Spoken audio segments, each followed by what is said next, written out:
우리 서로 축복하고 인사했으면 좋겠습니다. 당신을 축복합니다. 우리 한 번 더 인사합시다. 당신 때문에 살만 납니다. 다시 여호수아를 강해하게 되었습니다. 여러분, 모든 스포츠에서는 연말이 되면은 그 해에 아주 탁월한 선수를 올해의 선수로 선정을 합니다. 그래서 MVP 상을 주게 됩니다. 그러면 모든 신문, 모든 뉴스들은 그 사람을 스포트라이트로 아주 띄워주게 되죠. 영웅이 됩니다. 그런데 특징은 뭐냐면 그 다음 해도 그 선수가 탁월한 기량을 발휘하지 못하고 슬럼프에 빠진다라는 사건이 되겠습니다. 왜 그런가? 많은 이유가 있지만 공통적으로 조사를 해보면은 자기가 최고의 선수이다 보니까 자기도 모르게 마음에 이 교만한 마음이 싹이 트게 됩니다. 그래서 훈련도 게을리하게 되고 또 최선을 다해서 노력하고 싶지만 CF 찍으라고 그러죠. 인터뷰하라고 그러죠. 이곳저곳에 오라고 하니까 할 수가 없는 거예요. 그래서 훈련을 본의 아니게 게을리합니다. 그리고 두 번째로는 왜 슬럼프에 빠질 수밖에 없느냐? 상대 팀들이 데이터 분석을 정확히 합니다. 그래가지고 장점이 뭔지 단점이 뭔지 정확히 분석을 해서 다음부터는 아주 약점을 집요하게 공격하기 때문에 자기 기량을 발휘할 수가 없어요. 그러다 보니까 슬럼프에 빠지게 된다고 합니다. 그만큼 성공하기도 어렵지만 성공을 유지하기는 더 어려움을 발견하게 되는 것입니다. 오늘 본문 여호수아서가 그렇습니다. 오늘 본문에 보게 되면은 난공불락의 도성 여리고성은 무너뜨렸는데 만만하게 보았던 작은 아이성은 전쟁에서 실패하게 되는 모습을 보게 되는 것입니다. 어떻게 이런 일이 벌어졌을까요? 우리는 지난 한 3, 4개월 동안 블레싱데이를 하기 위해서 전도의 집중력을 가지고 달려왔습니다. 이제 한 4개월 만에 다시금 여호수아서 강의를 다시 하려고 하니까 약간의 여러분에게 설명이 좀 필요할 것 같아요. 여호수아서 6장까지 이스라엘 백성들은 어떻습니까? 여러분, 모세의 뒤를 이어서 여호수아가 등장을 하고 약속의 땅 가나안을 향해서 달려왔습니다. 그런 하나님의 은혜를 가지고 어떻게 되었어요? 가나안을 정복해 들어가기를 시작을 합니다. 그리고 그들은 요단강이 갈라지는 것을 경험합니다. 그리고 요단강물이 마르고 이스라엘 백성이 건너고 그러면서 하나님께서 할례를 행하라고 명령을 하셨을 때에 그들은 순종을 합니다. 그리고 아픈 몸을 가지고 난공불락의 도성 여리고성을 매일 한 바퀴씩 돕니다. 그리고 마지막 날 7바퀴를 돕니다. 그래서 총 13바퀴를 돌았을 때 제사장이 나팔을 불고 함성을 외쳤을 때에 그들은 여리고성이 무너졌어요. 그들은 무엇을 경험했느냐? 하나님의 살아계심을 경험했어요. 그들은 하나님 말씀에 순종하고 하나님 앞에 그들이 여러분 어떻습니까? 예배하고 경외하며 나아갔을 때 하나님의 원리로 그들은 순종함을 경험했어요. 그런데 오늘 본문에 보게 되면은 뜻밖의 사건이 일어납니다. 아간이라는 사람이 범죄를 하게 돼요. 그리고 아이성 전투에서 패하게 되는 장면을 우리는 볼 수가 있는 것입니다. 그러면 오늘 여호수아서 7장 1절에 있는 내용을 우리가 한번 읽어보기를 원하는데 1절에 보면 이러한 말씀이 기록되어 있습니다. 이스라엘 자손들이 온전히 바친 물건으로 말미암아 범죄하였으니 이는 유다 지파 세라의 증손 삽디의 손자 갈미의 아들 아간이 온전히 바친 물건을 가졌음이라. 여호와께서 이스라엘 자손들에게 진노하시니라. 아간이 범죄했는데 이스라엘이 범죄했대요. 그러면서 하나님이 진노하고 있는 장면을 보게 되는 겁니다. 이것이 왜 문제가 될까요? 여러분 생각해 보세요. 아간은 요단강이 갈라지는 현장을 목격한 사람이에요. 그리고 여리고성이 총칼로 싸워 이긴 것이 아니라 하나님의 원리로 하나님 말씀에 순종하고 하나님을 경외하고 그들이 나팔을 불며 나아갔을 때에 함성을 지르고 하나님이 여리고성을 무너뜨린 것을 보았어요. 하나님의 살아계심을 목도한 사람이 누구냐? 아간이에요. 그런데 성경은 뭐라고 이야기합니까? 아간이 범죄하였대요. 여러분, 이건 심각한 문제가 되겠습니다. 하나님이 분명히 살아계시고 하나님의 은혜를 체험했는데 어떻게 하나님 앞에서 범죄할 수 있느냐는 것이죠. 그래서 개인의 죄가 아니라 이거는 민족 공동체의 죄로 다루고 있고 이스라엘 전체를 향한 하나님의 진노로 여러분 나타나고 있는 거예요. 아간의 이야기는 남 이야기가 아닙니다. 저와 여러분 우리들의 이야기가 되겠죠. 우리는 하나님을 믿습니다. 우리는 하나님의 은혜를 체험했습니다. 그런데 많은 사람들 앞에서는 하나님을 믿는 백성이고 그리스도인으로 우리 정체성을 가지고 살아가지만은 아무도 보지 않을 때에는 우리는 아무리 하나님이 살아계셔도 나 홀로 있을 때 우리는 아간처럼 탐심에 넘어갑니다. 유혹에 넘어갑니다. 하나님 앞에 있을 수 없는 불순종과 죄를 범하는 모습을 우리는 지금 아간을 통해서 보게 되는 것이죠. 이스라엘 백성들은 이 문제를 아직 잘 모르고 있습니다. 그런데 어떻게 이런 일이 벌어지고 있을까? 하나님께서는 단순히 아간의 범죄를 좀도둑 취급하지 않습니다.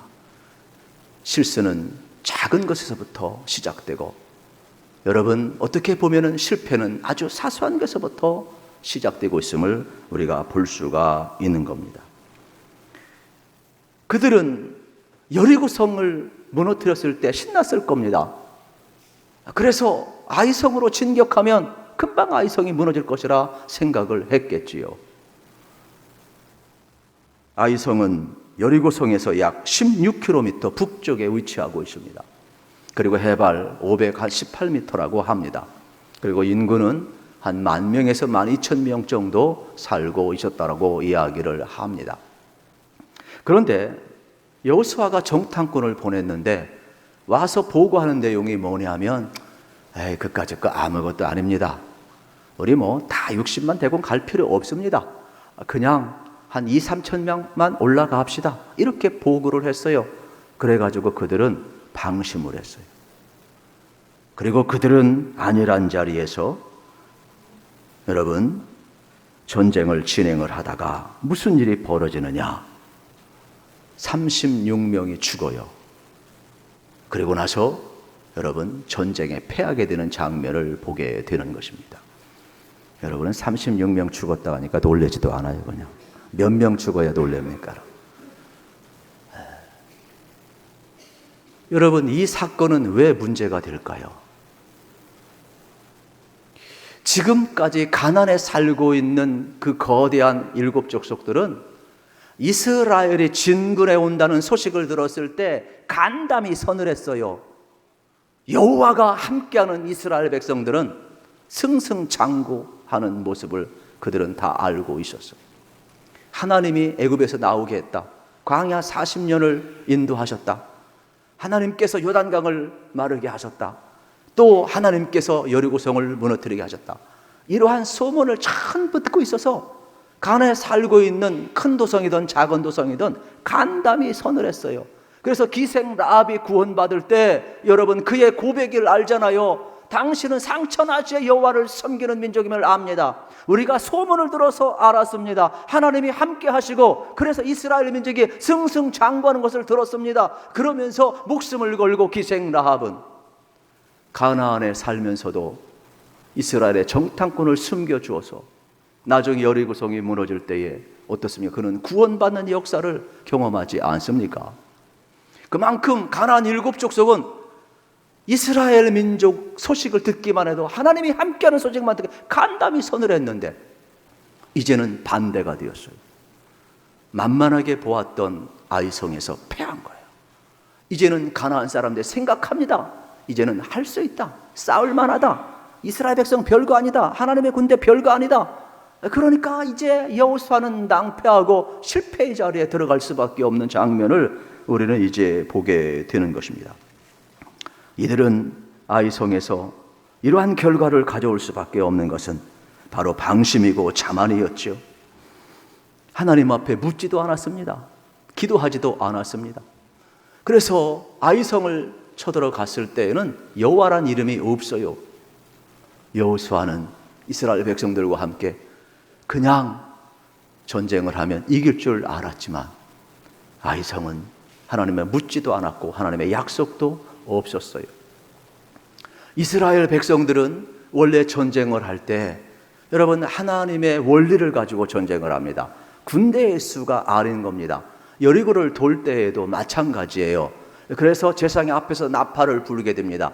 이스라엘 백성들의 나팔은 두 가지가 있어요. 하나는 하초초라는 나팔인데 그건 전쟁을 선포하는 나팔이에요. 내가 너희를 적으로 삼고 전쟁하겠다, 싸우겠다, 이러한 나팔이 있겠죠. 또 하나는 소파라는 나팔이 있어요. 이것은 뭘 의미하느냐? 평화를 의미하는 나팔이 되겠죠.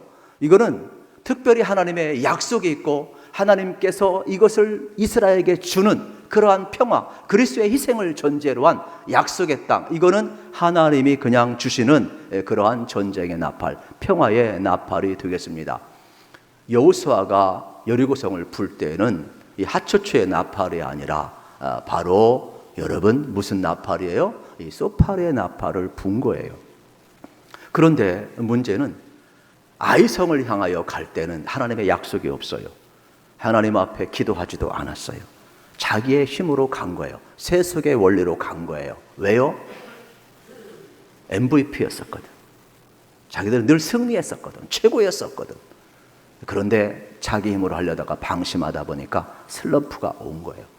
그래서 결국은 아이성 전투에서 그들은 패할 수밖에 없게 되는 거죠. 결정적인 이유는 뭡니까? 불순종 아니겠습니까? 하나님은 여리고성 전투에서 모든 전리품은 절대로 손대지 말라 그랬습니다. 그래서 7장 1절에 보면 온전히 바쳐진 제물이라는 단어가 나오고 있어요. 7장에만 온전히 바쳐진 제물, 여러분 이 헤렘이라는 단어가 8번 나오고 있음을 발견하게 되는 겁니다. 그래서 1절 말씀 앞부분에 보면 이스라엘 자손들이 온전히 바친 물건으로 말미암아 범죄하였다라고 이야기를 하고 있는 장면을 보게 되는 겁니다. 여러분, 아간 한 사람이 범죄했는데 이스라엘이 전체가 범죄했대요. 이 히브리 개념에서는 개인과 공동체가 같이 가는 거예요. 우리 그리스도인들도 개인이지만 주님 안에서 성정된 공동체임을 알으셔야 돼요. 여러분 한 사람이 잘못하면 한 사람이 욕먹는 게 아니에요. 그리스도인 전체가 욕먹는 거예요. 이걸 공동체성이라고 이야기해요. 이게 히브리적 개념이에요. 여러분 대한민국 사람이 외국에 가서 실수해 잘못해요. 한 사람의 개인의 잘못이 아니에요. 외국 뉴스에서는 국적을 표시를 해요. 그러면 대한민국 사람이 외국에서 욕먹게 되어 있는 거. 이게 공동체성, 개인성과 공동체성이 같이 가는 것을 우리는 이제 볼 수가 있게 되겠습니다. 그런데 이 원인을 모르고 여호수아는 너무 힘든 거예요. 왜 졌지? 그러면서 여호수아는 하나님 앞에 옷을 찢으면서 회개를 해요. 여기까지는 좋은데 옛 습관이 나와요. 조상들의 습관이 나와요. 하나님, 이제는 우리가 죽게 되었어요. 지금까지는 가나안 7족속이 가나안 간담이 선을 해가지고 꼼짝 못해서 우리가 승리를 했는데 이제는 아이성 전투에서 우리가 실패를 했으니 36명이 죽었으니 이제 가나안 족속이 한번 해보자. 되들 것 아닙니까? 우리가 어떻게 이깁니까? 우리 여기서 죽으려고 하나님 하신 겁니까? 이렇게 불평하고 원망하는 모습, 옛 모습으로 여호수아가 하고 있죠. 이해가 안 가는 모습이죠. 그런데 우리가 기억해야 될 것은 다시금 좀 오래되었습니다마는 6장 16절 17절에 보면 하나님이 주신 성, 또 전쟁에서 노력한 모든 것은 하나님께 바칠 것을 요구하는 장면이 나와요. 같이 읽겠습니다. 시작. 7번째에 제사장들이 나팔을 불 때에 여호수아가 백성에게 이르되 외치라. 여호와께서 너희에게 이 성을 주셨느니라. 이 성과 그 가운데 있는 모든 것은 여호와께 온전히 바치되 기생 라합과 그 집에 동거하는 자는 모두 살려주라. 이는 우리가 보낸 사자들을 그가 숨겨 주었음이니라. 아멘. 여리고 성에 있는 모든 것은 하나님께 온전히 바친 것이라 그랬어요. 7장 1절에도 하나님께 온전히 바친 것이라고 이야기를 헤렘이라는 단어를 쓰고 있어요. 그러면 우리가 한번 생각을 해 보아야 합니다. 모두 다 하나님께 바쳐졌다는 것은 여러분 무엇을 의미하는 것입니까? 하나님의 것을 의미하는 것이죠. 그리고 기생 라합은 살려주라고 이야기를 했어요.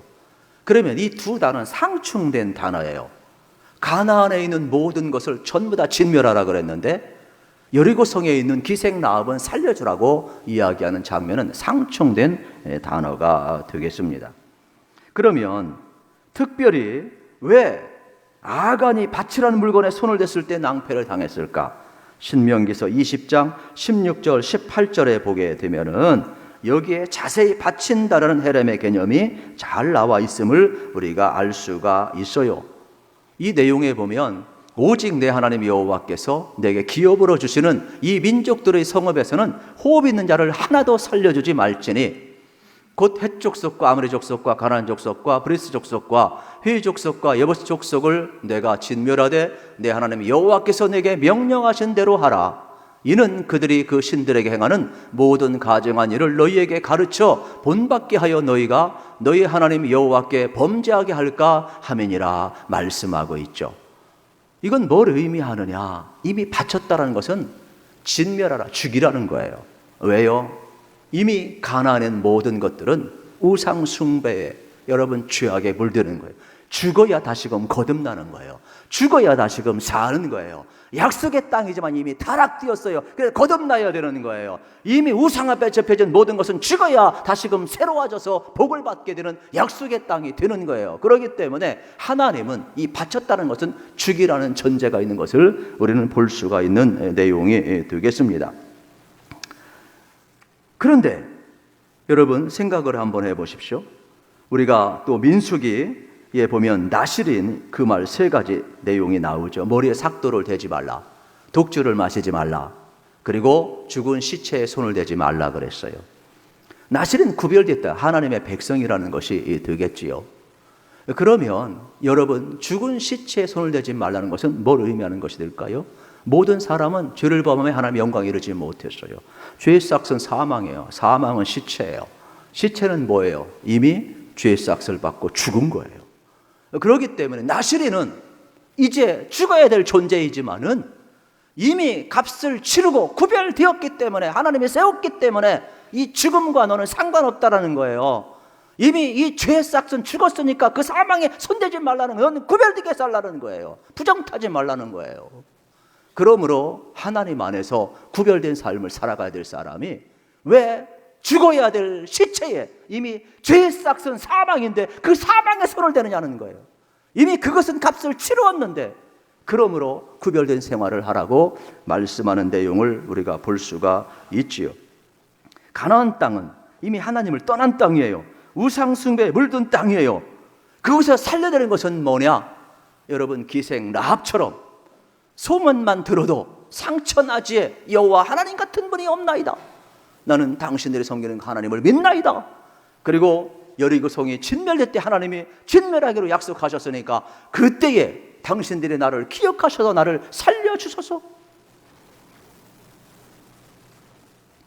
어쩌면은 여러분 이 사건을 통해서 기생 라합은 죄를 떠났음을 우리가 발견하게 되는 것입니다.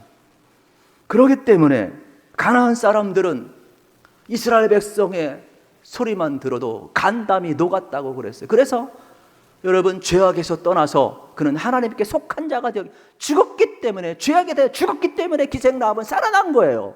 그냥 여리고 함께 죽어야 될 여인이에요.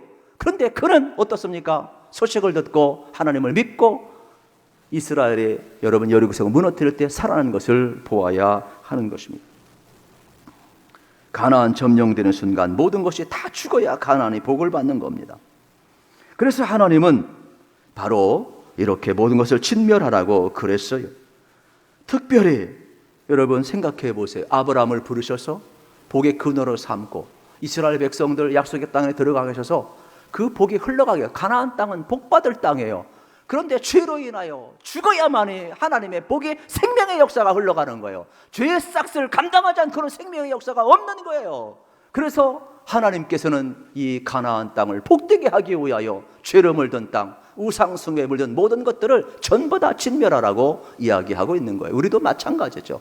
내가 죽어야 사는 것이지, 내가 죄악 가운데 있어서는 새롭게 살 수가 없어요. 복 받을 수가 없어요. 그런데 어쩌다가 아간이 심판과 전혀 상관없는 이스라엘 백성이 왜 거기에 손을 댑니까? 여기엔 영적인 메시지가 있는 거예요. 그래서 하나님께서는 1절에 하나님께 바쳐진 것에 손을 댔다. 구별된 사람이 손을 대면 안 되는데, 그러면서 6장에서 기생 라합을 비교시키고 있는 내용을 보게 됩니다. 기생 라합은 죄인이었지만 하나님을 믿고 그 죽음의 자리에서 살아났어요. 그런데 이미 은혜를 받고 구원받은 하나님의 백성, 거룩한 백성인데 아간은 다시금 죄에 손을 대요. 죽은 시체에 손을 대요. 이미 바쳐진 물건, 구별된 것인데 손을 대고 있어요. 그래서 1절에 보면 아간에 대해서 족보가 자세히 나와요. 이 내용을 보면 이렇게 나와 있지요. 그는 유다 지파라. 여러분, 유다 지파는 엘리트 지파 아닙니까? 예수님이 온 지파예요.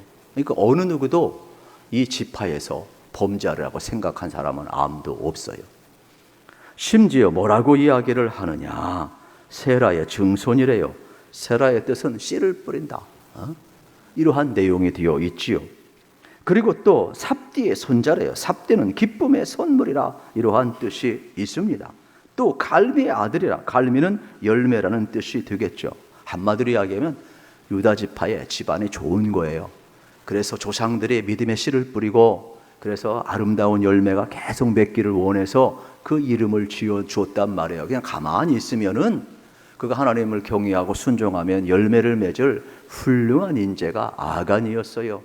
어느 누구도 이러한 아간이 범죄라 생각하지 않아요. 세상은 어느 누구도 그리스도인들이 범죄라고 생각하지 않아요. 세상은 우리 그리스도인들이 자기들은 세상의 마음대로 살아도 그리스도인들은 그래도 우리와 달라. 그런데 의외로 범죄하지 않을 아간이 범죄. 오늘날 의외로 범죄하지 말아야 될 그리스도인들이 범죄하고 살고 있다는 사실을 우리는 발견하게 되는 겁니다. 뜻밖이죠.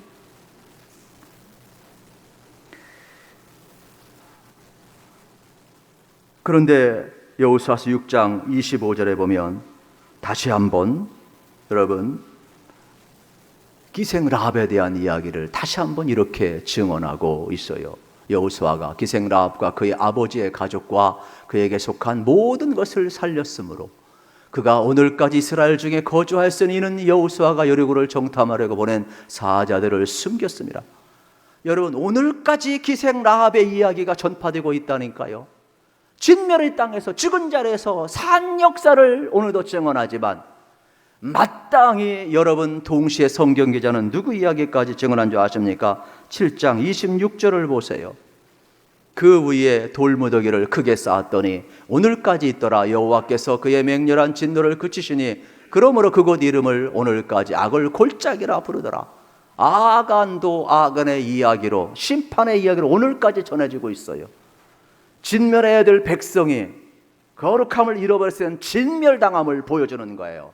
아간의 범죄만이 아니라 그의 가족까지도 돌무더기가 되어서 얼마나 많이 쌌으면 오늘까지 전해지고 절망의 자리, 죽음의 자리, 이 악을 골짜기가 우리에게 전해지고 있을까요?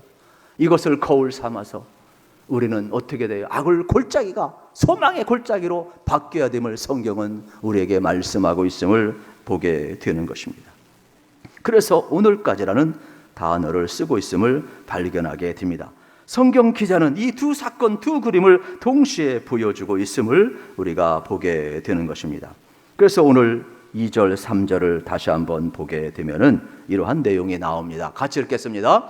여호수아가 여리고에서 사람을 베델 동쪽 베나윈 곁에 있는 아이로 보내며 그들에게 말하여 이르되 올라가서 그 땅을 정탐하라 하매 그 사람들이 올라가서 아이를 정탐하고 여호수아에게 돌아와 그에게 이르되 백성을 다 올라가게 하지 말고 3천 명만 올라가서 아이를 치게 하소서. 그들은 소수이나 모든 백성을 그리로 보내어 수고롭게 하지 마소서 하므로. 여러분 생각을 한번 해보세요. 정탐꾼이 와서 다 싸울 것도 없대요.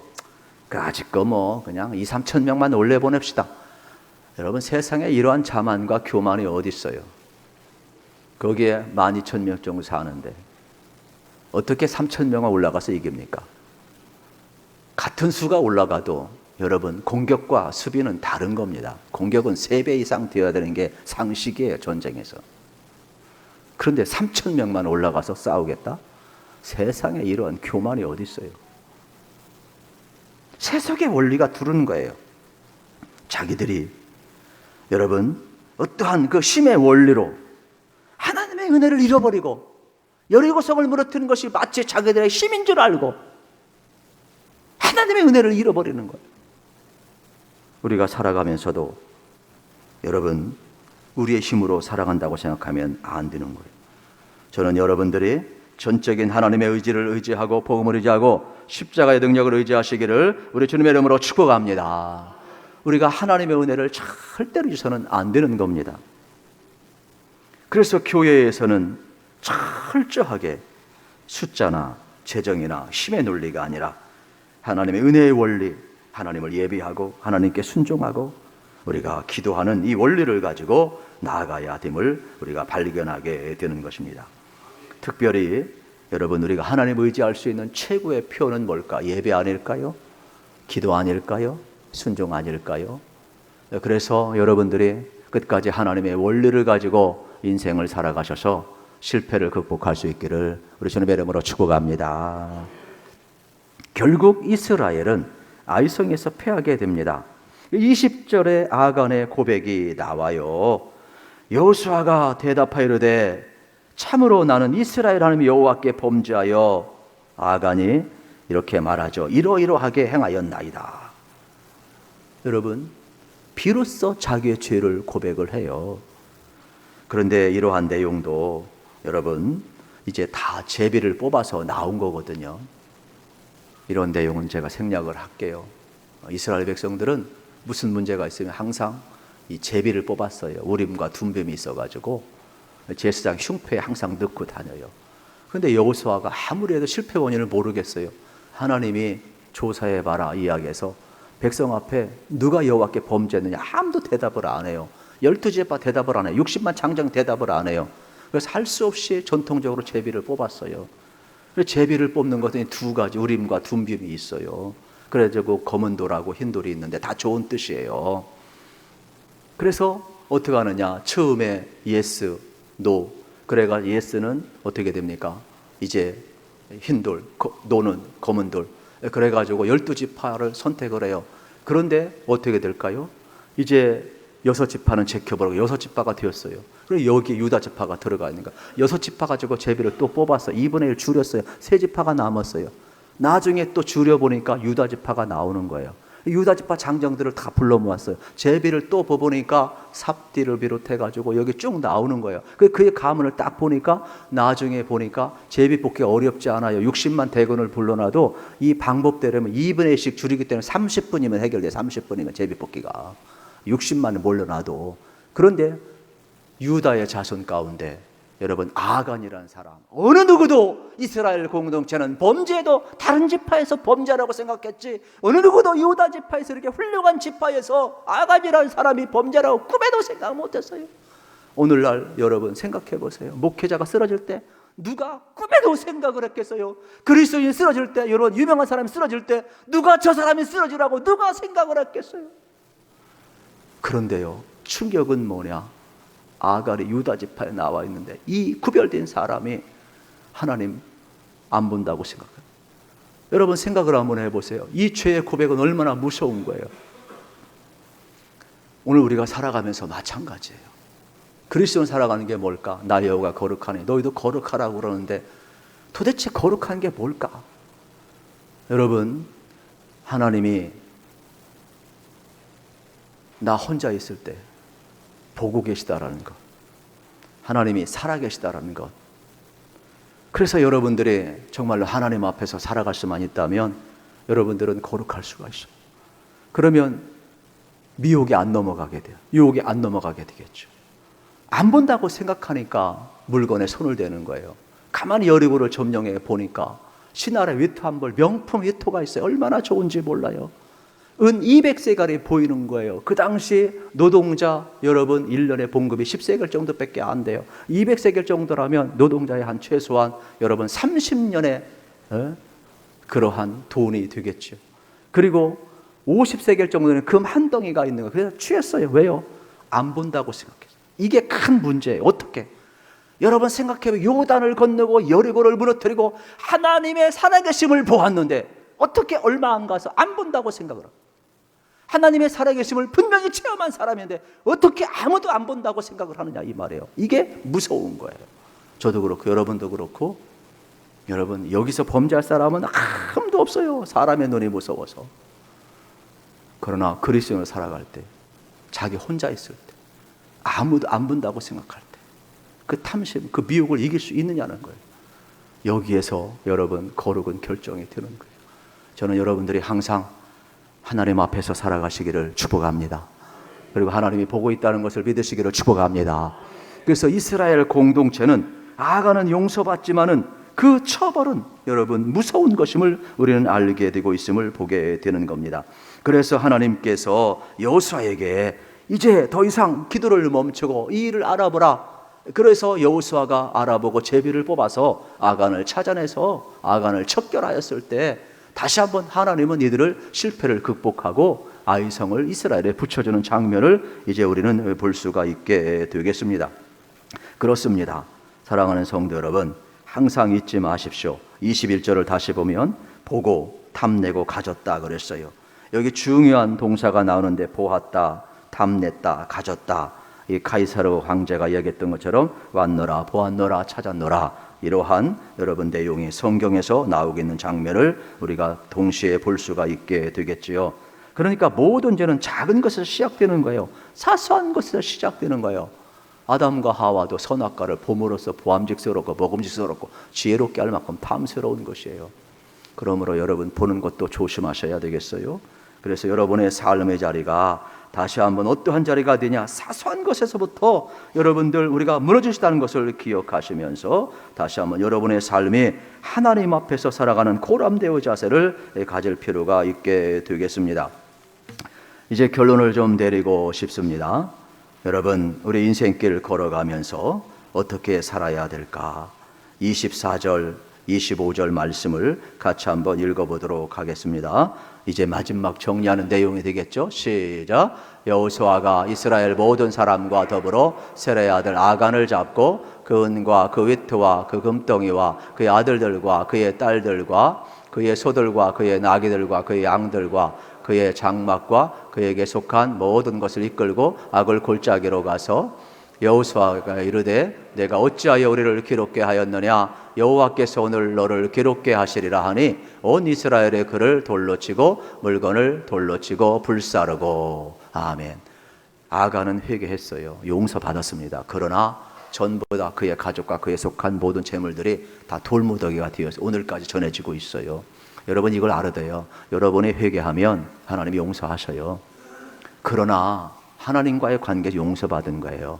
사람에게 잘못한 것은 화해해야 돼요. 배상해야 돼요. 보상해야 돼요. 그냥 내가 하나님과 용서받다가 다 끝나는 게 처벌은 안 해요. 하나님 우리 죄인 용서하셨어요. 그러나 예수님 십자가에 죽어야 됐어요. 처벌은 당하는 거예요. 세상도요. 여러분 범죄하면은요 벌금 매겨요. 감옥 가요. 거기에 해당되는 게 있어요. 그리스도인들이 잘못하고 그냥 하나님 앞에 회개했다고 용서로 끝나는 그건 안 되는 거예요. 성경은 뭘 이야기해요? 누가 아간에게 돌을 던질 수 있겠어요? 우리 그리스도인의 삶의 방식이 바뀌어야 돼요. 오늘 우리 그리스도인들이 하나님 앞에 용서받았지만 예수님도 말씀해서 너희가 예배하려고 왔느냐 제물을 드리려고 왔느냐 형제와 꺼리낌이 있으면 먼저 가서 화해하고 오라. 먼저 인생의 문제를 풀고 오라는 거예요. 갚을 건 갚고 오고 화해할 건 화해하고 오고 그리고 와서 하나님 앞에 예배 드리라는 거예요. 그러니까 우리의 예배는 삶의 예배. 여러분 우리가 드리는 예배는 산 제물이 되어야 되는 것이 되겠지요. 그래서 오늘 우리의 삶의 자리가 어떠한 자리가 되어야 될까? 이 메시지를 잘 적용해 볼 필요가 있어요. 저는 이 악을 골짜기가 소망의 골짜기가 되었으면 좋겠어요. 그래서 이 실패했던 악을 골짜기가 다시 한번 실패를 정복하고 소망의 골짜기, 하나님의 원리가 들어가는 골짜기, 하나님을 의지하는 골짜기. 그래서 이 악을 골짜기는 어떻게 소망의 골짜기로 바뀌어야 된다는 거예요. 예수 그리스도 안에서. 저는 여러분들이 우리 속에 혹시 악안은 없는지 적용해 보시고 하나님께 속한 물건 탐하지 않기를 바라고, 또 하나님께 바쳐진 것들은 여러분 신중하게 다룰 필요가 있음을 우리가 발견하게 되는 겁니다. 그러므로 교회에서 하는 모든 일들은 여러분 여리고성을 돌 때에도 도는 것 얼마나 귀찮겠어요. 한 바퀴 돌 때에도 전부 제장의 앞장서 나팔 보고 다 따라갔어요. 함성 지를 때에도 이거 뭐 함성 지른다고 여리고성이 무너지겠어요? 그러나 다 같이 들었어요. 전부 다 같이 했어요. 교회 일은요, 기도해도 전부 다 같이 하는 거예요. 몇 사람만 대표가 하는 게 아니에요. 전도해도 전부 다 같이 하는, 교만해가지고 전도 특공대 몇 명만 하는 게 아니라니까요. 얼마나 그것처럼 교만한 게 어디 있어요, 여러분? 2, 3천 명만 하면 되는 겁니까? 하나님의 원리는 그게 아니에요. 전부 다 같이 하는 거예요. 세속의 원리가 들어오니까 안 되는. 그래서 함께 기도하는 거예요. 우리는요, 잊지 마세요. 기도를 통해서 예수님과 함께, 성도와 함께, 할렐루야. 우리가 이렇게 여러분 기도를 통해서 우리가 하나 되는 그러한 공동체가 되어들 때 우리를 통해서 하나님이 새 일을 행하시는 역사가 있게 되겠죠. 그렇습니다. 무슨 일을 하든지 간에 다시 한번 하나님의 원리를 여러분 기억하시고, 힘의 원리가 아니라 세속의 원리가 아니라 은혜의 원리, 십자가의 원리, 기도의 원리, 믿음의 원리, 그리고 하나님 앞에서 우리 함께 살아가면 잊지 마시고, 여러분들이 항상 혼자 있을 때에도 여러분 하나님이 보게 된 것을 믿고 살아가면 여러분 어떻습니까? 미혹에 손 안 대요. 죽은 것에 손 안 대요. 하나님께 바쳐진 게 손 안 댑니다. 우리는 이미 옛사람이 십자가에 못 박혀 죽었어요. 옛사람의 손 안 대기를 축복합니다. 여러분들은 예수 그리스도가 산 자예요. 기생나합처럼 살아있는 자예요. 예수 그리스도가 살아있는 자예요. 그러므로 나 혼자 있을 때 이미 죽은 것 하나님 바쳐진 것에 손대지 마시고 미혹에 넘어가지 마시고, 그래서 하나님이 보고 계시니까 하나님 의지하시면서 거룩한 백성으로 살아가시기를 우리 주님의 이름으로 축복합니다.